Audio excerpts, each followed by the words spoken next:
be a similar height to me, Duncan. I don't know if I'm in the video correctly. You might want the camera just tilting up a little bit. Duncan's going to talk about the Bible Companion app. Rather wonderfully, I thought, Rachel came up to me whilst I was having my lunch, and in literally 2 spoonfuls of me eating my lunch, she had got the app uploaded onto my phone, which I'd never managed that before. It's just brilliant. So if you haven't got it on your phone, get it loaded up in the next few minutes. Duncan. Thank you, Charles. And thank you all of you who've donated and supported to getting this app together. I realise that not everyone's into apps, not everyone's got a mobile phone, but just to sort of summarise sort of what that thing is. On that app, I'm not seeing it work. You've got the text of the NEV Bible, and you've got commentary on every verse, and you've got audio, that is each chapter being read. You've got a study, or what you want to call it, a message, a study, an exhort on every chapter. And you've also got a message for young people, mainly aimed at children really, on every chapter. So there's also Bible Basics on there. You've got the actual book, you've got the questions, you can fill up the form and send the answers off, and you've got the Bible Basics as video, and you've got it as audio. So really we're trying to engage with modern people, because this is, like it or not, how things are. People have moved away from reading books, sadly in my opinion, but that's how it is. And this is what people are doing, is they're there looking at their phones, their devices, wherever they are, travelling, whatever, lost in their own little worlds. Well, this is what they can engage with. This is how people are these days. Suddenly anybody under 40 is like that. Pretty well all over the world. It's not just in the Western world, it's all over. So we're trying to meet people there, and also to get away from this endless printing of books and sending them out, which will always, I suppose, have a part to play, but that's expensive. Postage is really ridiculous these days, especially internationally. And so we've really believed that we've got everything together on that app. And suddenly, in terms of the doctrines that we believe, it's all there. There is nothing missing. It's all in great detail there, and somebody who wanted to find the truth will find the truth fairly easily there. And there's obviously the offer there to get a hard copy, to write to us, to contact us, and so forth. So that was our thinking, and that's what we've done. So we launched on the 4th of October, and it's now coming up to the beginning of March. So that is 5 months. And there's been 120,000 downloads. Now that's in the first 5 months.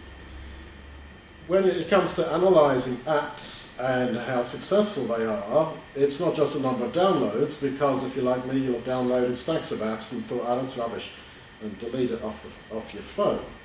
So the question is how many people keep it on their phone, and the question is how many people use it.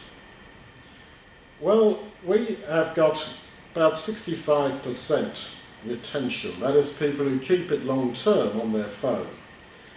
The standard figure for apps is, because all this is easily, that the stats are easily available because the stores can see them, and if you're a developer you get to see those stats. The average is about 15%.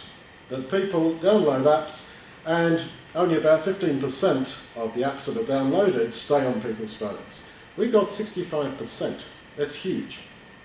And in the UK, where this app for some reason is very popular, there's about 80% keeping it on their phones. And I do not believe that all those people are Christadelphians.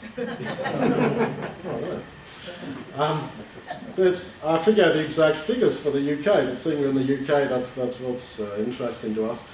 I think that the figure is something like, very roughly, nearly 4,000 downloads and about 3,000 retained it.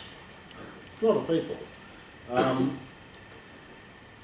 The other way to gauge how successful an app is how often is it used? Well, it's hard to exactly figure this out, but from what we see, someone is opening the app, that is, they're getting their phone and tapping on the app to open it, that is, to use it. Someone is doing that every 20 seconds, just 24/7. So that is a lot of people using it. There's the Bible Basics course there, and people can either read it or read it and send the answers in. Well, about every 2 hours somebody is starting that course, at least. About every hour someone is sending us a request for hard copy. There's no way we can, we did this to actually try and reduce the amount of hard copy that went out. But so they still go the standard ladder to try to sort of cull them down a bit, which is that, but I don't believe in the Trinity, by the way, so it's very negative.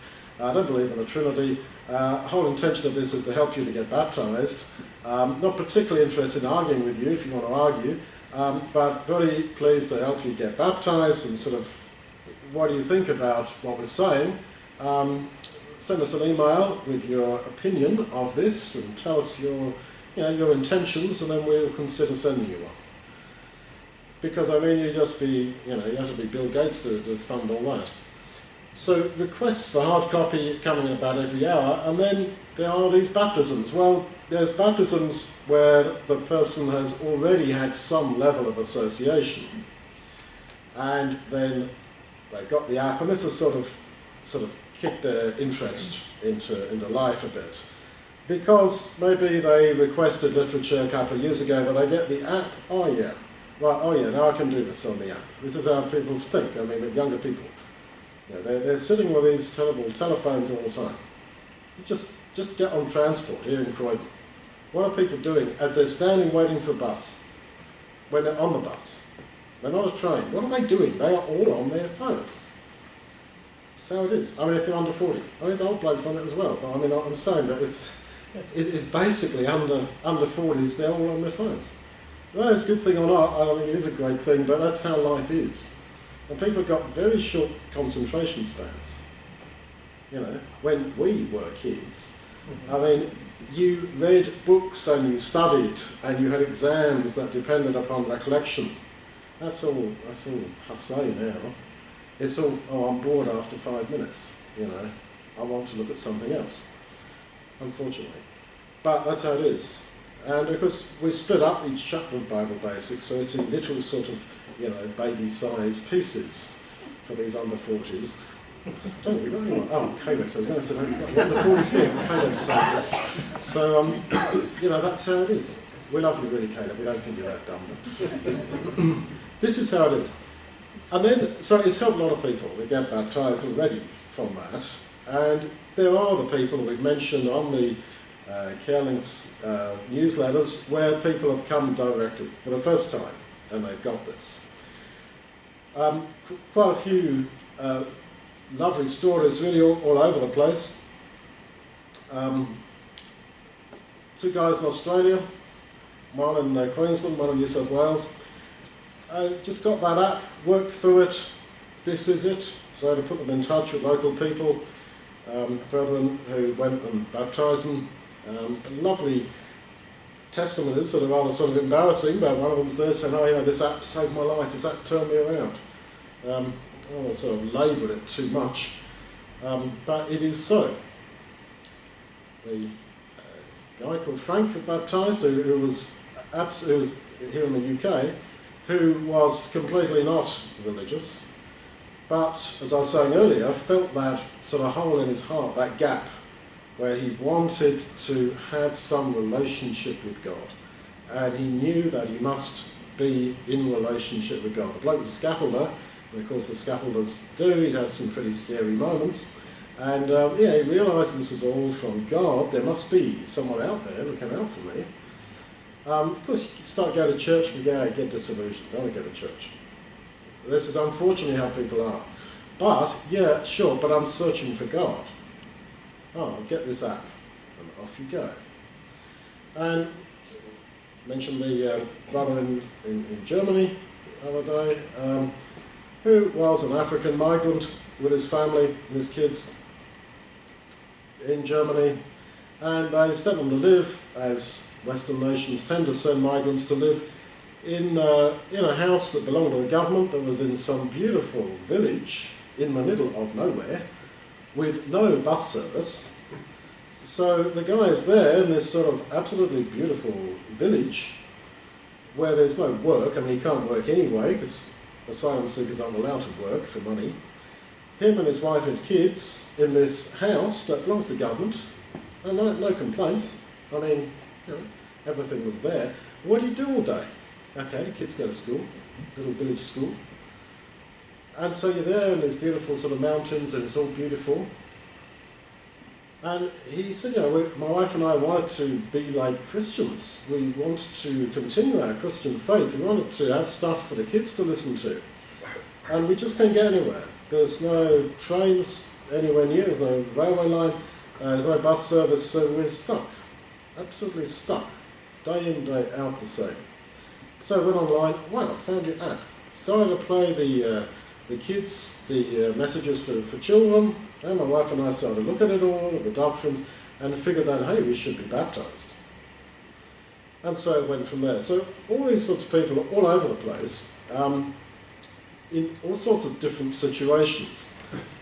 The other thing is that it reaches absolutely every nation. According to those statistics, apart from North Korea, we have got downloads in pretty well every country, especially remote places.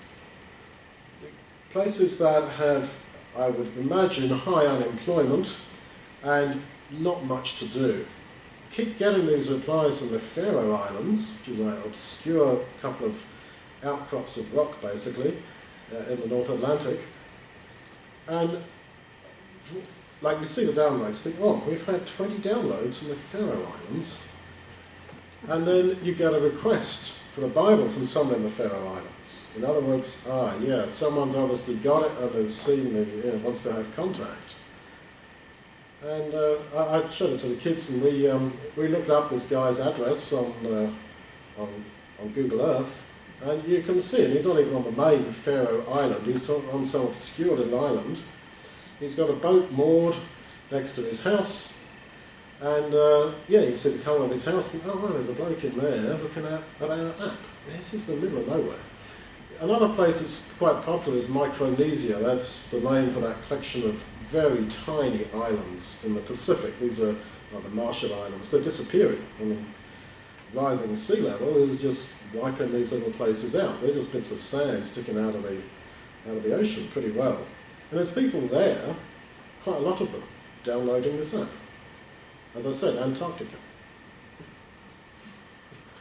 What do you do if you? I mean, there are obviously anyone on Antarctica is working there. Well, what do you do in the evenings? I suppose there's nothing to do, is there? So what do? You play with your phone. They obviously got internet there. Greenland is another one. Well, what do you do in Greenland? I don't know. Play with your phone. I suppose. Watch telly. If you get telly, I suppose you get telly. I don't know. Watch telly or play with your phone. What else do you do? So, and people, as I said earlier this morning, people are asking the right questions. And they're starting to look for answers in the right place, which is the Bible. So we are getting that message out to all sorts of people. And as I say, 5 months in, 120,000 downloads. Well, I don't know, that might be beginner's luck, I don't think so. I mean, God is obviously in all this, there's no such thing as luck in that sense. But you could certainly say that in the longer term, especially now with it coming out in other languages, which is planned, you're probably looking at 1 million downloads or more in the next couple of years. God willing. Well, I would say that this is the biggest push of the true gospel in terms of the doctrines as we understand them that there's probably ever been in the history of our community. It really is. Earlier, well, how did you get the gospel of the Faroe Islands or to remote little islands in Micronesia? Islets in Micronesia. I mean, how did you do that? Truly, the gospel must go into all the world, and then shall the end come, Jesus said. And so I do think that the internet was raised up for us to do the job. Because in the old days, how on earth did you do that? Go and sail to all these little islands and whatever and rock up there? And also with the internet has come the rapid spread in the knowledge of English. English has become hugely popular. People understand. People want to know English. So we're able to reach all those people.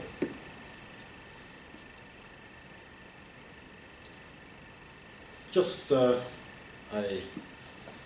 letter of thanks. Morning, Duncan. Just a quick thank you for this truly inspirational, humbling message today on the app. Wow, it's literally brought me, I suppose, to my knees immediately after I've been praying for help to keep me focused on the love of God, Jesus and his sacrifice for our salvation, instead of all the unwelcome worldly problems I'm currently facing. Jean and Robin will no doubt tell you sometime. I praise and thank the Lord daily for your Careling's ministry and my baptism. Well, this is someone who's baptised, who had been in touch with us earlier, but the app kicked him into action in northern UK. And incidentally, he first came to us from the Daily Mail adverts. Do you remember at Careling's conferences here we used to have the tables out and we would wrap the Bibles up? Well, he was one of those people. But he actually wasn't, his wife was. So you see how God works. That from all of us sitting here, wrapping up those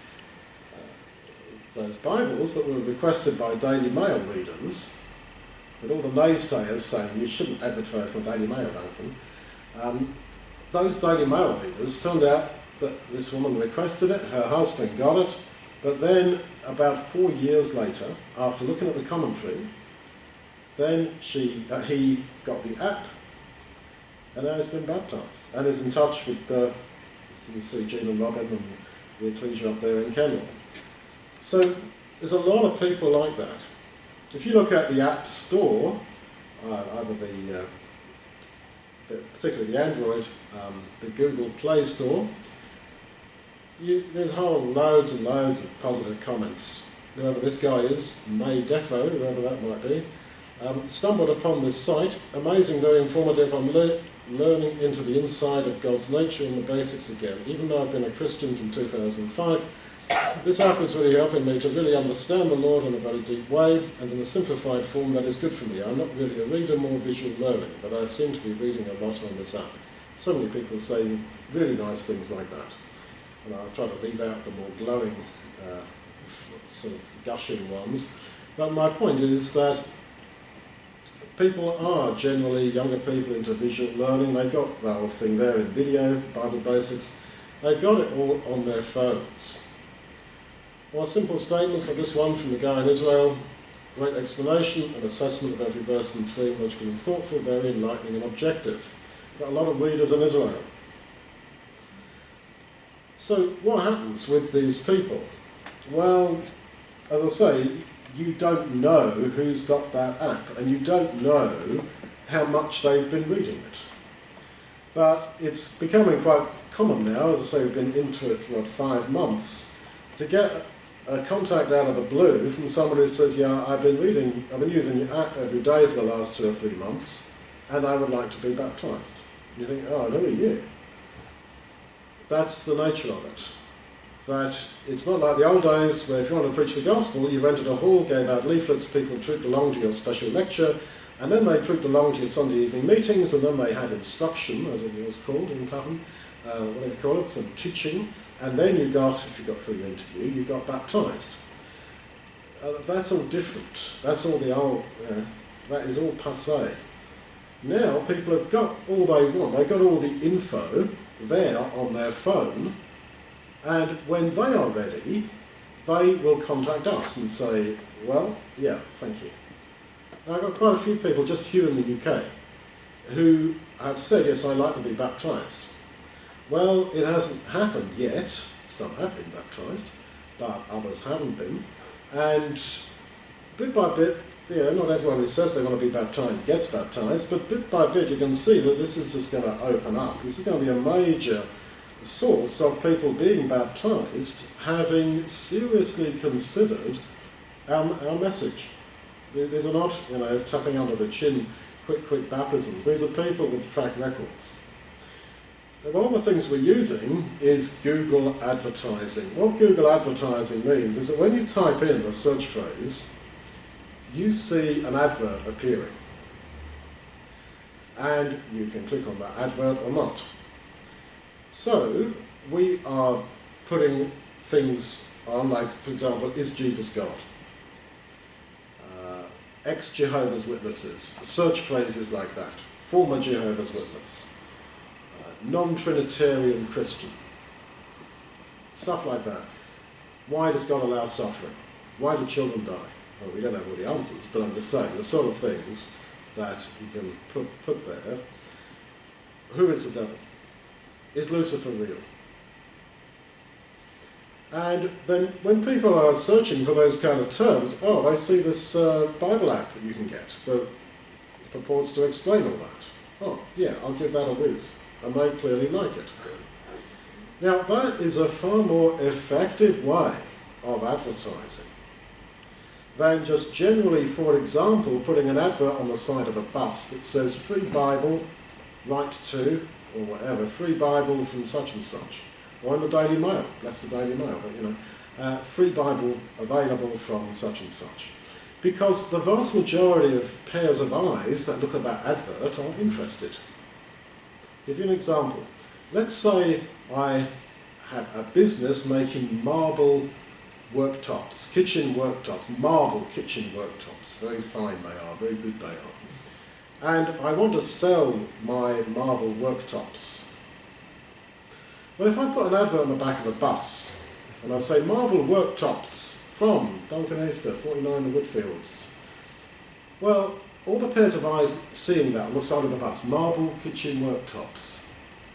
Someone's going to think, I'm broke, I aren't buying anything else. Oh no, that's a question for the landlord, I rent. I'm not interested in it. Next lady looks at it, no, I had a new kitchen last year, it's great. Marble worktops. No, we had a marble worktop when I was a kid, they're awful. Marble worktops. They're not interested in marble worktops. The vast majority of pairs of eyes looking at your marble worktops advert aren't interested. And it's the same if you put the advert that said free Bibles. So the vast majority of people looking at it, free Bibles, no thanks mate. But if selling my marble worktops, I use this Google advertising, every time somebody types in marble worktops, they see this advert that says Duncan Easter sells marble worktops. Oh yeah, who's this guy? That's the people I want. I want people who are looking for marble worktops. And I want them to talk to me. So focus, you can focus the advertising. You know, we're trying to learn to live in this digital age. And that's what it's all about. The vast majority of people whose eyes connect with your advert are interested. They want a free Bible. They're interested in marble worktops. Whereas, as I say, getting back to my marble worktops, if every time someone is searching for marble worktops in Croydon or in South London, they see my advert, well then, yeah, that's a goer. I want those people and they want me. Forget about putting an advert on the side of a bus that says marble worktops available from Duncan Easter. No. And so, with this Google advertising, people who are searching, who are asking the right questions, see our ad. And we're connecting with people who are actually interested. The difficulty, of course, is that we all like this idea of building up a local church, and that's quite right and normal. And yes, you can localise Google adverts. You can, for example, just show your advert to people in Croydon. But if you take, say, the scale of the whole of the UK, or the whole of the world, you're going to connect with loads and loads of people. And so that's the thing. We all want local interest. Everyone wants local interest, because everyone wants to build up their local ecclesia, the local church. That's fair enough. So, I talk about future plans. I reckon that localised Google adverts would be a real good way for ecclesias.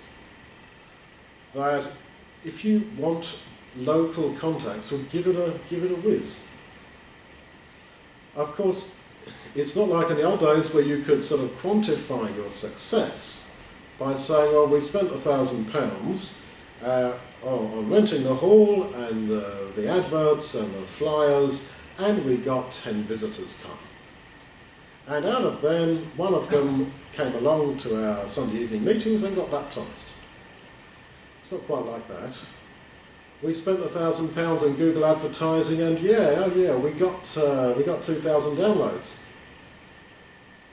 And, well, yeah, that's all I know.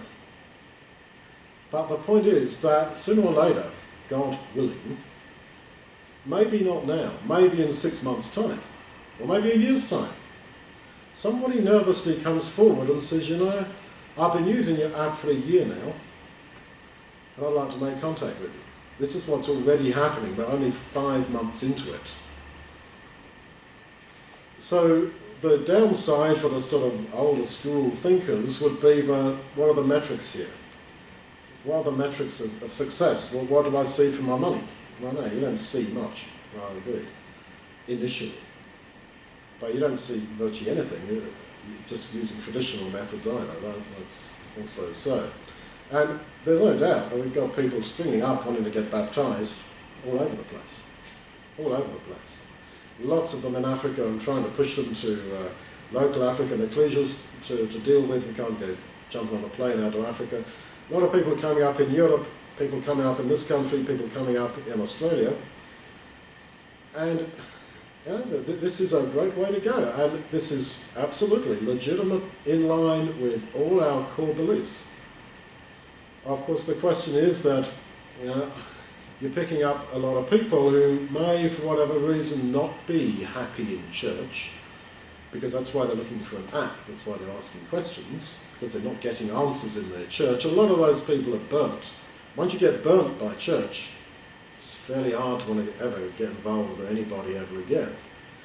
And so, there's that dimension to it.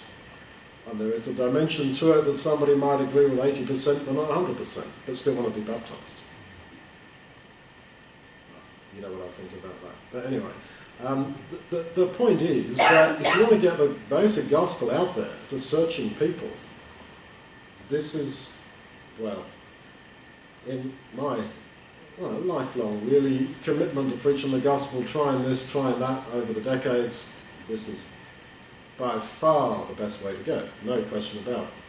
So, what are future plans? Well, as I say, I like to encourage ecclesias and individuals to go for localised advertising using Google Ads. We hope to produce it soon in Russian, and then we've got plans for Farsi, French and Spanish in the longer term. That'll be absolutely invaluable for our folks all over the Russian-speaking world and the refugees, asylum seekers. This will be very useful for them. The point's been made that the audio commentaries are rather long. They're typically 20 minutes long, or longer, 20, 30 minutes, a sort of exhortation length. And again, it's the old thing, people want it short and sweet. So that is something I'm working on, to have it so that you can just click a setting and just have a 4 or 5 minute simple bedtime story instead of anything more complicated. And then the thought occurs to me to have a totally different kind of app, or possibly fit it in with this one, that's sort of like an online church app. I haven't seen anybody actually produce one like this. Not a church itself, we're online, but all that seems to mean is that you can go online when their pastor's giving a sermon and you see the guy head and shoulders giving his talk. That's all they mean by online church, as far as I can understand it. Well, my idea was to make it a bit like a game. Not a game, but you have an icon, and that icon, like an avatar that represents you, and you move it on the screen like a little representation of you, and you can move it. It's as if you're going into a church, right? And there's a room that says like Bible study.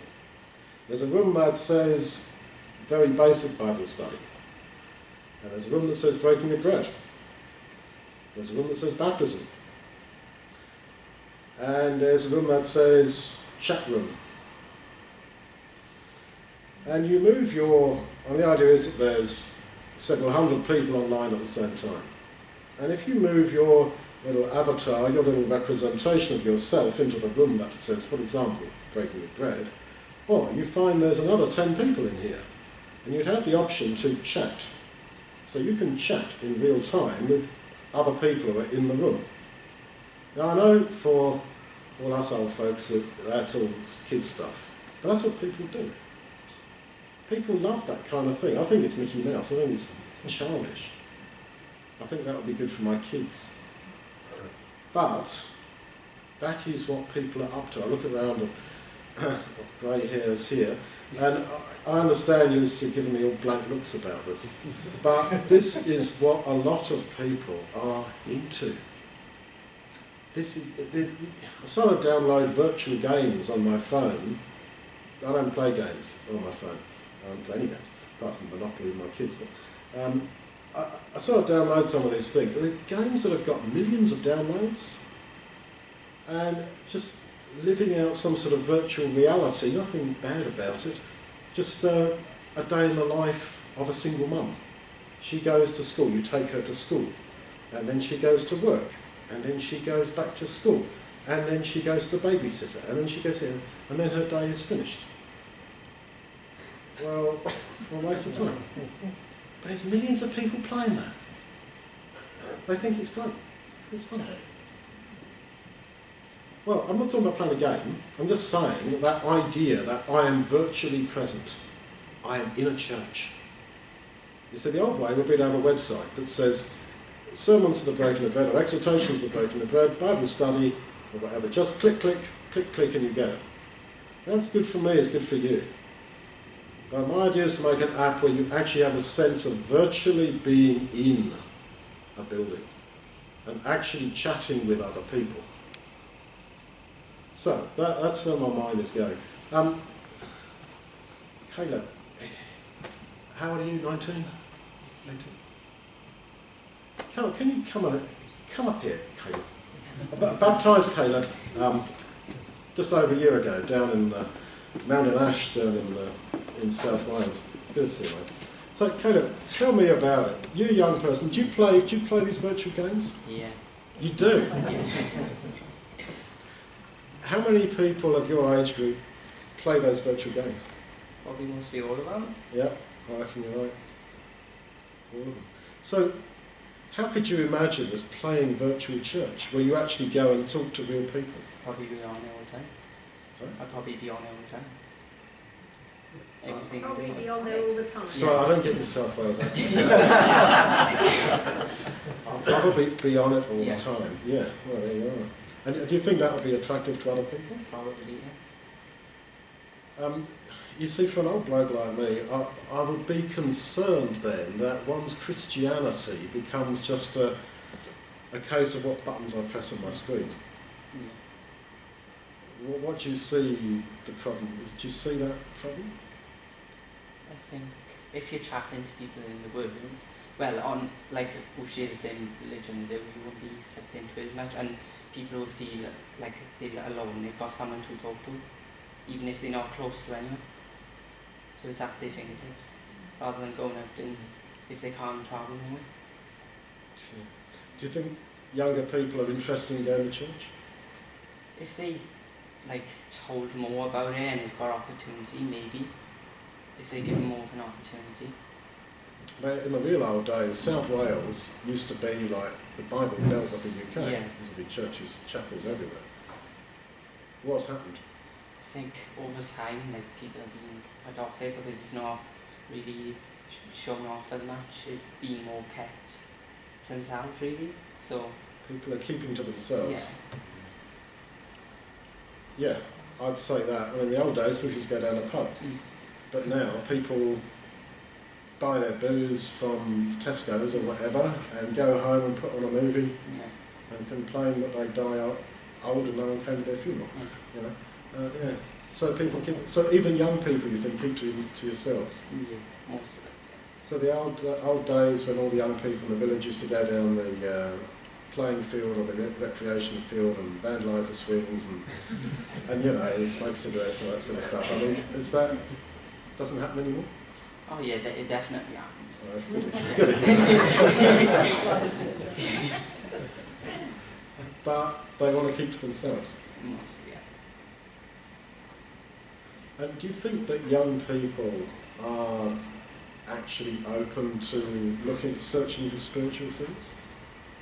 Yeah, I think if they're given the opportunity, because most young people follow their parents, because they look at their parents as an example. Really? Yeah. So I thought young people were supposed to be rebels. most, but obviously like myself, I look up to my parents. Well, yeah, you're a good bloke, but I mean, you know. Okay, so you think that the parents have a big influence? Yeah. And the parents generally these days are Christian? Most, it's like a variety. So you've got a variety of different types of people influencing that. Yeah. So do you think could you imagine a teenager in South Wales or in the UK generally secretly searching on Google for something like what happens after I die, or why do babies die, or is Satan real? Yeah. You think they do? Yeah, probably. You say probably. That's because it's all secret, isn't it? Yeah. Yeah, that's the thing. It's all secret. And that's a good thing. Nobody knows. If you had to do your Google searches in front of everybody, it would be embarrassing, wouldn't it? Sort of, I'm worried about life after death. If all the other guys are laughing, laugh at you. Yeah, okay. So is there a way that we can more proactively reach those young people? Yeah, I think it's just spreading the word out there, really. And But how do we spread the word? obviously through the app you're talking about, really. Yeah, through the app. Yeah. But how do we get that app onto their phones? Obviously through spreading and obviously people talking about it and making them feel more comfortable that it's actually worth having on the phone. I'd imagine that a good way to get it on young people's phones is if other young people press the share function. Yeah. So you can be shared to Facebook and Yeah. Instagram and Snapchat and different social media platforms. Have you had any experience of trying to do that yourself? Yeah. And what happened? People laugh at you? No. Obviously, like in certain games, if you get like an achievement, you share on social media to show like, and you go up levels and so. So to share our app on social media, what sort of reaction did you get? Did you get any negative reaction? No. So your classmates at college, you're at college, right? Yeah. They didn't say, hey, Caleb, you're a weirdo. No. Okay. And so it would seem to me that actually it's not uncool to be religious these No. days. I think I remember when I was a kid, it wasn't cool to be religious. It was cool to be an atheist. Yeah. So is that now not the case? I think it's still the case for most people, but obviously the people accepting like go their way, or they either go their own way or they're inquisitive about it and they ask. Do you find as a young person that people, teenagers for example, have conversations with each other about God, about Jesus, about death, about the world blowing up? Yeah, if they put in the right situation, and maybe, like if like I got a friend in college and she's religious but she's in a different religion but we share the same beliefs, and obviously she's asking me about what I believe and I'm asking her about what she believes, then that gets something going, and then obviously if I got friends they'll ask about it and they'll get involved. So there is hope for British teenagers Yeah. then? I think so. But when it comes to going to church, I don't see British teenagers in church much. No. What's your experience with British teenagers going to church? I think it's mostly, most British teenagers look at religion as, now most of them, as a joke, because their parents, they follow them from the parents, so where their parents don't believe in it, it's passed on to the kids. scepticism Yeah. about religion. So would it be fair to say that younger people are sceptical of religion but actually interested in spirituality? Yeah, possibly. Because that's the impression I get. Yeah. And that's why when I get someone interested in spiritual things, and yeah, they are chatting to me on the app and things like that, but as soon as you start to raise about a church, Yeah. not interested. No. And what problems do you see with that? I think it's mostly people like don't really go into a building. Like They don't like going to a No. building. I wonder why that is. mm, Maybe, as you say, because of the associations that Yeah. people have that religion is bunk and it's a bunch of hypocrites. And, So you meet round at Gail's place, right, Yeah. in her front room, yeah. and would it be sort of weird to invite other teenagers to come round to someone's like Gail's house? No, not really. But- No, we're all open about it, you know. Anyone who wants to come along, we'll ask them, you know. And people don't think you're funny or laughing. In the past, yeah, but you just gotta live with it, you know. Because I was always scared, stiff as a teenager, thinking, oh, people are going to think I'm weird. No, just move on with it, and if they don't understand, that's it. I've lost that fear now. Okay. Well, thank you, Caleb, that you gave me a lot of hope when I was down there. And Caleb and his young family this time last year have given me a lot of hope that normal British people can and are interested in the gospel, but not so much going to church. But if you met to go around to Gail and Steve's place, anyone would like that. All good stuff. So God bless you, Caleb, mate. And thanks for encouraging us to this.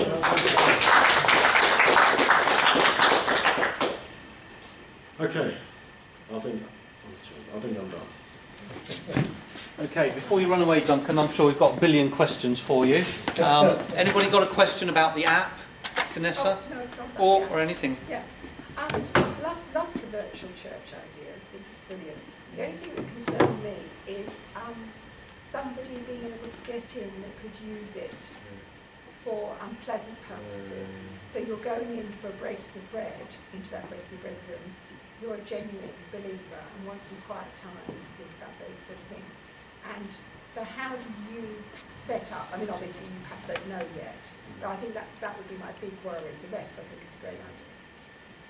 Yeah, I had thought about that. I think one would have to be very careful at the point of registration, that everyone would have to register. Yes. And I think we would have to ask for Yes. your real name, Yes. not a make-up name. And if it was someone that we didn't know, to maybe ask some more prying questions. Because it's a very private, very personal thing, it's Yeah. one's faith. Yeah.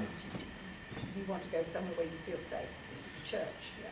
Yeah, I was thinking that each avatar you could turn on or turn off whether you are open to have a chat. Yes, okay.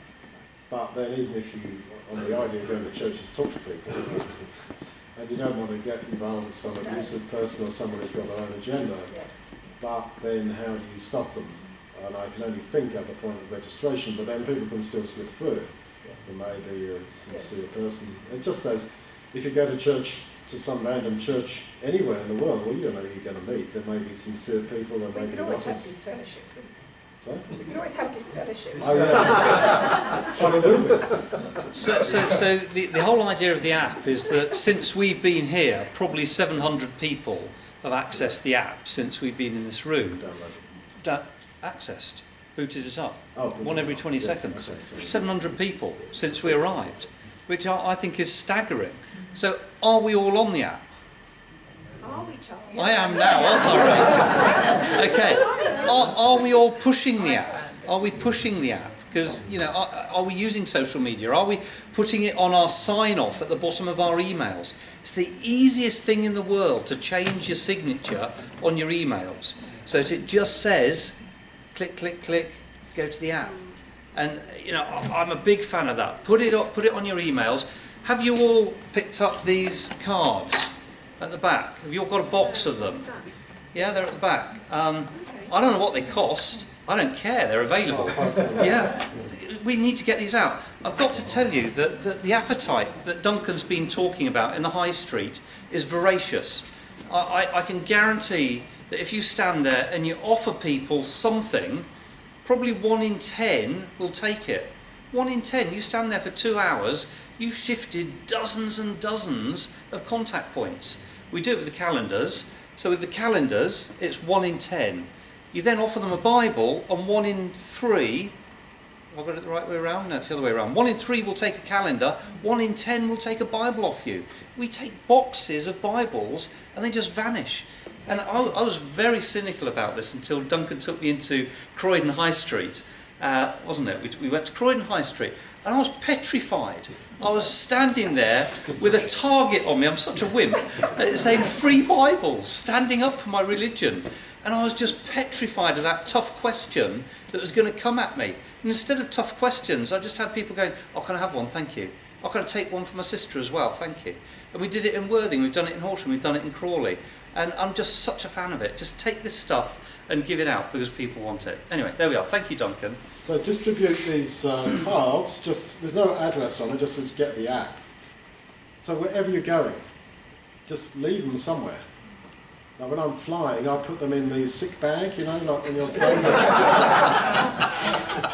don't look in the sick bag. Yeah, well, if you're sick, you would. No, I just spew in it. Well, you know, those free magazines they've got. I was at a funeral yesterday, Church of England. Terrible it was. Oh, the lady didn't believe, but anyway, all of a sudden they gave her the full honours. And I was sitting in this church and there were all these Bibles there, and I slipped one of these, you know, slipped them in. I don't think Church of England opened the Bibles by the look of it, so it might still be there in 10 years. But I mean, if anyone does, yeah, just leave them in imaginative places like sick bags and Bibles in the Church of England. Doctors' surgeries, cafes, on the bus. Yeah.